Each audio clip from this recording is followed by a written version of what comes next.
morning, students. As yesterday we have left with the topic that was types of asexual reproduction. Yesterday I told you only the names of asexual reproduction. सिर्फ asexual reproduction के जो types थे सिर्फ मैंने आपको names बताए थे. And very first it was fission, second was budding, third was spore formation, fourth fragmentation or regeneration, and the fifth type was vegetative propagation. So today we are going to explain them one by one in detail because 3 marks question. 3 तो अब weightage खत्म हो गया है. 2 marks question is very compulsory from this part. ये जो हम types करेंगे, there are total 5 types of asexual type of reproduction. देखिए बेटे बोर्ड एग्जाम में यहाँ से 2 marks में question तो must है, आएगा ही आएगा. एक क्वेश्चन यहाँ से 2 मार्क्स में जरूर आता है. कोई भी एक टाइप के रिप्रोडक्शन पर वो हमसे क्वेश्चन पूछते हैं. 5 में से किसी भी एक को वो हमसे एक्सप्लेन कराते हैं. So we need to focus very sincerely here. Is it clear? और 1 मार्क तो कहीं से भी उठ सकता है. तो आप अप्रोक्सीमेट मान के चलिए कि इस पोर्शन से जो 5 टाइप्स आज हम करेंगे वहां से 3 to 5 मार्क्स हम जरूर कवर करेंगे इन अवर बोर्ड एग्जाम. हम अपने बोर्ड एग्जाम में यहाँ पे जरूर कवर करेंगे. 3 से 5 नंबर फाइनल एग्जाम्स में वी कैन से कि फाइनल एग्जाम से 3 से 5 नंबर तक हम यहाँ से जरूर कवर करेंगे. Is it clear? So let's see one by one. Very first type of asexual type of reproduction is the fission. देखिए fission जो वर्ड है इसका अपना मीनिंग क्या होता है? ब्रेकडाउन. इसी का अपना मीनिंग होता है breakdown. So in this type of reproduction, in this type of asexual reproduction, a single organism breaks itself, its body into 2 or more than 2 individuals. कि खुद ही जो ऑर्गेनिज्म है उसकी बॉडी ही डिवाइड हो जाती है आइदर इनटू द 2 और मोर than 2 organisms. कि जब खुद ऑर्गेनिज्म की बॉडी ही अपने आप में ब्रेक डाउन हो जाएगी या what we can say divide हो जाएगी. It will divide into either into 2 और into more than 2. If the body divides into 2, then it is called as the binary fission. And if the organism's body divides into more than 2 organisms, then it is said to be the multiple fission. अगर organism की body 2 parts में टूटती है, if the body breaks down into 2 parts, then it is said to be the binary fission. If the body divides into more than 2, then it is said to be the multiple fission. So both the types of fission occurs in amoeba. दोनों ही तरह के fission amoeba में हो जाते हैं. Is it clear? When the amoeba body becomes mature, जब भी amoeba की body fully mature हो जाती है, whenever it grows into 2, जब भी वो 2 में divide करती है, whenever it divides its body into 2, then it is said to be the binary fission. But if the single amoeba divides its body into more than 2, then it is said to be the multiple fission. Then it is said to be the multiple fission. तो देखिए यहीं से हमारे पास एक question आता है और question क्या होता है कि when does multiple fission occurs? When does multiple fission occurs? कि multiple fission अमीबा में कब होता है? देखिए नॉर्मल कंडीशंस में अमीबा अपने आप को 2 में डिवाइड करता है, so it is said to be the binary fission. उसी को हम कहते हैं binary fission. But if the amoeba divides into more than 2, ये स्पेशल केस में होता है कि जब अमीबा अपने आप को more than 2 कंडीशंस में more than 2 ऑर्गेनिजम्स में डिवाइड करता है, then it is said to be the multiple fission. तो अब यहाँ पे एक क्वेश्चन पूछा जाता है जो इंटरनल क्वेश्चन हमारा यहाँ पर बनता है कि when does multiple fission occurs in amoeba? Amoeba में multiple fission कब होता है? Whenever there are unfavorable conditions. जब भी अमीबा को रिप्रोड्यूस करने के लिए कंडीशंस जो है वो फेवरेबल नहीं होती. Whenever there are the unfavorable condition, climatic conditions कई बार unfavorable हो जाती है. टेम्परेचर या तो बहुत ज्यादा हाई हो जाता है या टेम्परेचर टू लो हो जाता है, बहुत ज्यादा लो हो जाता है, तो amoeba is not able to reproduce. Amoeba अपने आप में रिप्रोडक्शन के लिए एबल नहीं होता. तो at that time a cyst occurs, a protective covering occurs over the amoeba. Amoeba के ऊपर एक protective covering डेवलप हो जाती है and that protective covering is said to be the cyst. उसी protective covering को हम कहते हैं cyst.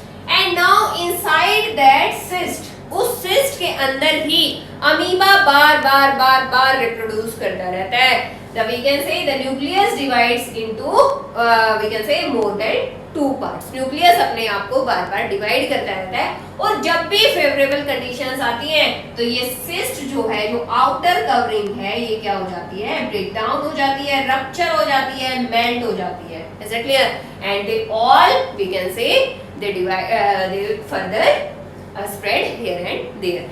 इस तरह से वो अपनी spreading of the amoeba takes place by the breaking of this और by the melting of this cyst, and that kind of reproduction is said to be the multiple fission। इसी को हम क्या कहते हैं, multiple fission। कि जब भी अनफेवरेबल कंडीशंस आती हैं तो अमीबा अपने ऊपर एक प्रोटेक्टिव कवरिंग डेवलप करता है, और उस प्रोटेक्टिव कवरिंग को हम कहते हैं cyst. Now inside the cyst, the nucleus of amoeba divide again and again and leads to the formation of many individuals at the same time। बहुत सारे इंडिविजुअल एक ही टाइम पर बना लेता है, and that's why it is said to be the multiple fission। तो कब होता है? During the unfavorable conditions। Is it clear? So this can take place in case of amoeba। Now the second type of reproduction is the budding। Second type of asexual reproduction is called to be the budding। तो देखिए आपने सुना होगा कि बड लगा दो, कली लगा दो, किसी भी फ्लावर की हम कली ले आए, स्पेशली इन केस ऑफ रोज, सब में नहीं होता, इन केस ऑफ रोज, अगर रोज में हम एक कली घर में ले आए और लाके उसे गमले में लगा दें तो धीरे धीरे हम देखेंगे वहां पर अपना एक इंडिविजुअल प्लांट बन जाता है, वहीं पर उसकी रूट्स डेवलप हो जाएंगी और वहीं पर एक नया प्लांट हमारे पास ग्रो कर जाता है। So what is that? That bud, वो क्या होता है अपने आप में? बड क्या होता है? Outgrowth of the cells, that is outgrowth of the cells. तो देखिए यहाँ पर क्या कहता है कि budding in this type of reproduction, a bud यानी outgrowth of the cells occurs on the body of an individual. For example in case of hydra, अगर हम एग्जाम्पल लेते हैं इन केस ऑफ हाइड्रा, तो hydra, suppose this is an hydra, कि ये हमारे पास एक हाइड्रा है, बाय द टाइम धीरे धीरे इसकी बॉडी पर इस तरह से एक आउटग्रोथ डेवलप होनी स्टार्ट हो जाएगी, and that outgrowth is said to be the bud. Now again by the time as this hydra will mature, this bud it will also increase in its size. ये bud भी अपने size में increase होता चला जाएगा। Is it clear? Now as this hydra is fully mature, जैसे ये hydra fully mature है and this bud is also fully mature, जब ये बड भी अपनी फाइनल स्टेज अटेन कर लेता है, देयर अकर सम कंस्ट्रिक्शन, यहाँ पर कुछ एंजाइमेटिक एक्टिविटी स्टार्ट हो जाती है, and constriction occurs here at the point of this attachment. यहाँ जहाँ पर अटैचमेंट है वहां पर कंस्ट्रिक्शन यानी यहाँ पर ब्रेकेज स्टार्ट हो जाती है, एक इनवर्ड ग्रैपिंग स्टार्ट हो जाती है, और उस कंस्ट्रिक्शन की वजह से धीरे धीरे ये जो बड है ये अपने आप को सेपरेट कर लेता है, टोटली सेपरेट कर लेता है, और बाद में अपने आप में इंडिविजुअल हाइड्रा बनकर बिहेव करता है। तो ये तो पेरेंट हाइड्रा था, और ये क्या है अपने आप में न्यू ऑर्गेनिज्म, ये इसी का क्या बन गया हमारे पास, न्यू ऑर्गेनिज्म। तो देखिए इसमें कोई मेल सेक्स सेल नहीं आई, कोई फीमेल सेक्स सेल नहीं आई, कोई सेक्स सेल्स, कोई गैमेट्स का कोई इन्वॉल्वमेंट नहीं है। क्या है कि बॉडी ही अपने आप को डिवाइड कर रही है।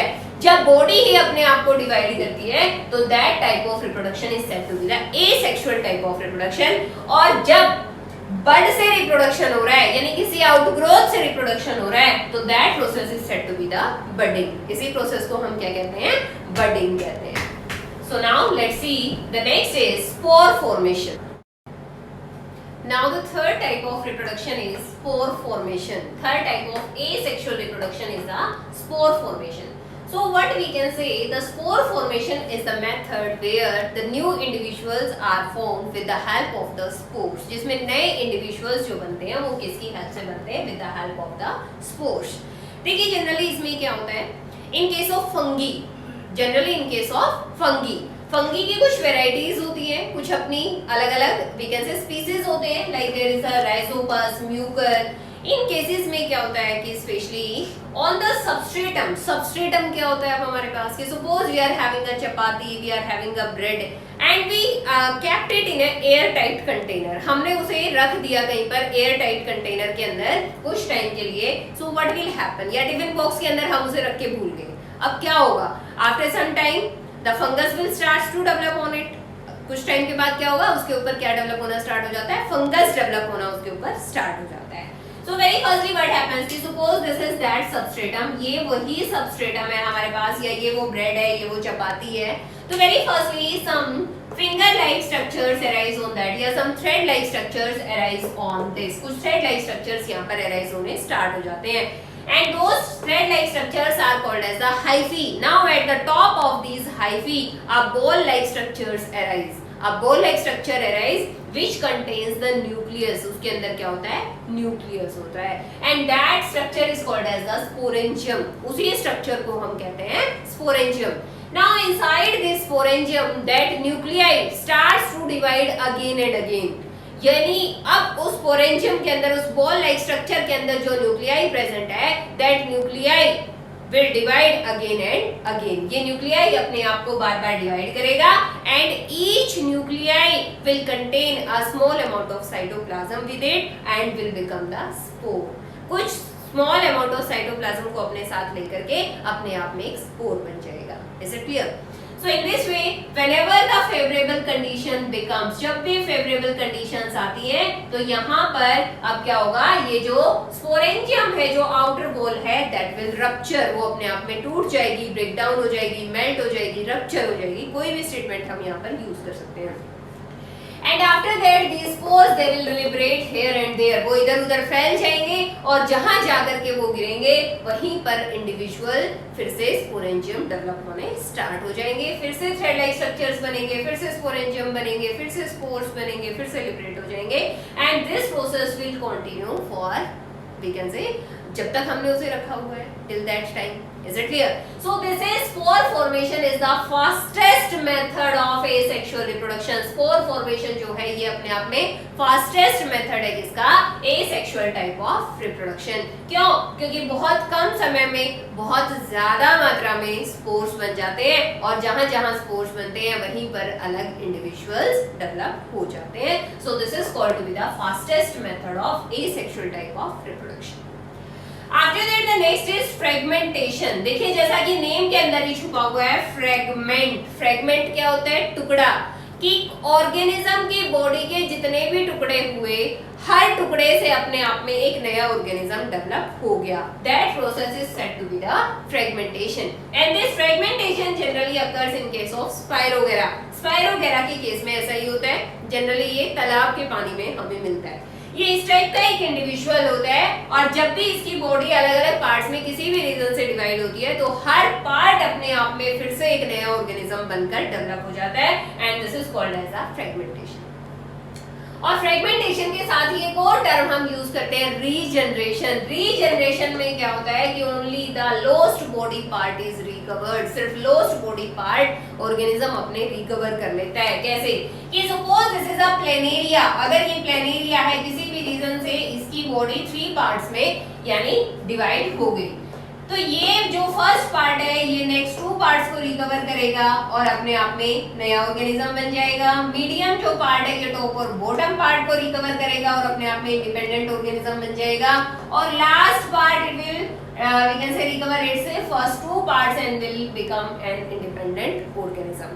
अब बोर्ड एग्जाम में क्वेश्चन यहाँ से क्या आता है कि what is the difference between fragmentation and regeneration? तो फ्रेगमेंटेशन में हर पार्ट से नया इंडिविजुअल बनता है, बट रीजनरेशन में सिर्फ लोस्ट बॉडी पार्ट को ही रिकवर किया जा सकता है, पूरा ऑर्गेनिज्म दोबारा से नहीं बन सकता. Is it clear to you? Only that much you have to mention here. Now the next is artificial vegetative propagation. Now the fifth type is vegetative propagation. देखिए जब कोई भी plant, this occurs only in case of plants. ये जो method है ये सिर्फ plants के लिए एप्लीकेबल है and that is said to be the vegetative propagation. कि whenever a new plant generate from its individual parts, अपनी ही बॉडी के पार्ट से ही जब कोई नया प्लांट बनाया जा सके, किसी प्लांट का कोई पार्ट लेकर के जब हम कोई नया प्लांट जनरेट कर सकते हैं, that is said to be the vegetative propagation. अब वो कैसे है कि like we have taken the stem, या तो हमने स्टेम का कोई पार्ट ले लिया, रूट का कोई पार्ट ले लिया, फ्लावर ले लिया, बड ले लिया, कुछ भी. तो इस तरह से जब हम कोई नया प्लांट उगाते हैं, लाइक जैसे कि अभी एग्जांपल मैंने आपको दिया था पहले रोज की, रोज का प्लांट हमने लिया, उसकी एक ब्रांच हमने काटी और कहीं पर भी जाकर लगा दी, वहीं पर उसकी रूट्स डेवलप हो जाएंगी.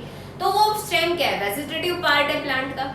इसी तरह से हम एक कली तोड़ के ले आए, उसको हमने उगा दिया, वो भी वहीं पर इंडिविजुअल प्लांट बनकर डेवलप हो गई। तो इस तरह से कि जब किसी भी प्लांट के पार्ट को लेकर के हम कोई नया प्लांट उगाएंगे तो उसी को हम कहते हैं vegetative propagation. And this vegetative propagation is of two types, one is the natural vegetative propagation, another one is the artificial vegetative propagation. देखिए नेचुरल यानी जहां पर प्रोसेस चले नेचुरली, कि हमने घास लगाई, suppose we have taken the example of grass. घास हम क्या करते हैं, कहीं कहीं पर कोई कोई पौधा लगाते हैं बहुत छोटा छोटा एंड स्लोली क्या होता है, वो पूरे ग्राउंड में, पूरे पार्क में बहुत अच्छे से फैल जाती है, बहुत एक क्राउड वहां पर ग्रास का बन जाता है। तो वो कैसे बनता है कि wherever it touches to the ground, कि जैसे जैसे प्लांट बड़ा होता है, जहां जहां वो ग्राउंड को टच करती है वहीं वहीं पर उसके रूट्स डेवलप हो जाती हैं, फिर हम उसकी कटिंग करते हैं तो सब अपने आप में इंडिविजुअल प्लांट बन जाते हैं। Is it clear? So that is a natural vegetative propagation. वो नेचुरली हो रहा है, हम नहीं करा रहे उसको, that is natural vegetative propagation. वो ऑटोमेटिकली अपने आप से बढ़ता चला जाता है। After that artificial vegetative propagation, अभी मैंने आपको एग्जांपल दिया रोज का कि हमने कटिंग्स काटी, एक स्टिक लिया उसका और उसमें से 10 कटिंग काटी, सबको हमने मीडियम प्रोवाइड किया, सबको लगा दिया गमले में और 10 प्लांट हमारे पास नए बन गए। तो ये हमारे पास एग्जांपल हो सकता है। या जनरली हम एग्जांपल देखते हैं कि शुगर केन, गन्ने की जो खेती की जाती है, क्या किया जाता है, उसका स्टेम लिया जाता है, उसको पीसेस में कट किया जाता है and after that they are to be grown inside the soil, उन्हीं को जमीन के अंदर उगाया जाता है and after that we can say we got a crop, हमें पूरी गन्ने की क्रॉप मिल जाती है। सो व्हाट वी कैन से कि vegetative propagation it is of two types, one is the natural, another one is the artificial vegetative propagation. Is it clear? After that there are some benefits, इसके कुछ benefits भी हैं और कुछ नुकसान भी हैं। तो what are the advantages of vegetative propagation? अब advantages क्या हैं, फायदे क्या हैं, देखिए एक तो the new plants can be introduced in the new areas, कि नए नए एरियाज में नए नए प्लांट्स को इंट्रोड्यूस किया जा सकता है। कि फॉर एग्जाम्पल कैक्टस जो है वो यहाँ पर उगाना पॉसिबल नहीं है, क्योंकि उसको क्या चाहिए, काफी गर्म एटमोस्फेयर चाहिए, तो हम राजस्थान से ला करके यहाँ पे कैक्टस उगा लेंगे। Is it clear? तो that is possible, उसको पॉसिबल किया जा सकता है कि वहां पे उगाएं और फिर उसको यहाँ पर ले आए, इसके कुछ पार्ट यहाँ पर हम ले आए और उसे फिर यहाँ पर ला करके हम उगा दें। Is it clear? So after that what they say is, and if we want, कि अगर हमें चाहिए कि हमारे पास सिर्फ एक गन्ना है और उसी से हमें बहुत सारे गन्ने चाहिए, तो हम क्या करेंगे, उसी के छोटे छोटे बहुत सारे पीसेस करेंगे। या मैं कहूँ मुझे येलो रोज बहुत ज्यादा पसंद है, सपोज आई सेज कि I like the yellow rose और I like the red rose, तो व्हाट वी कैन डू, हम क्या कर सकते हैं कि उसके बहुत सारे स्टिक्स काटेंगे और उनको वहीं पर उगा देंगे, तो बहुत सारे पौधे हमारे पास एक ही टाइम पे उग जाएंगे। ऐसे क्या, दिस इज द बेनिफिट कि सेम वैरायटी के desired number of plants can be obtained at the same place, एक ही जगह पर बहुत कम समय में। And this is the fastest, we can say fast and cheaper method, fast भी है और चीपर भी है, सस्ता भी है अपने आप में।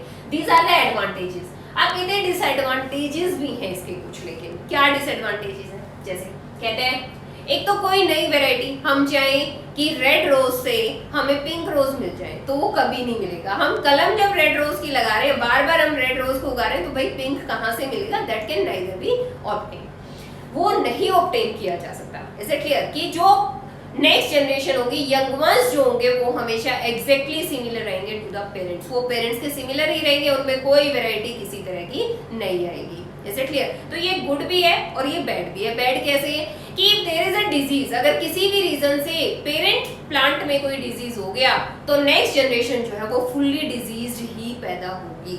Is it clear? So this is a disadvantage, ये अपने आप में एक डिसएडवांटेज है इसका। Is it clear? And what they says कि बाय द टाइम धीरे धीरे करके उनकी जो एडेप्टेशन होती है टू द एनवायरनमेंट वो कम होती चली जाती है, वाइटैलिटी उनकी कम होती चली जाती है, तो there occurs a loss of their vigour, उनका जो विगर होता है उसमें क्या होता चला जाता है, लॉस होता चला जाता है। तो there are some disadvantages also. Is it clear? I think students ये 5 टाइप हमारे क्लियर हुए। So you all have to write in your notebook. Thank you and have a nice day.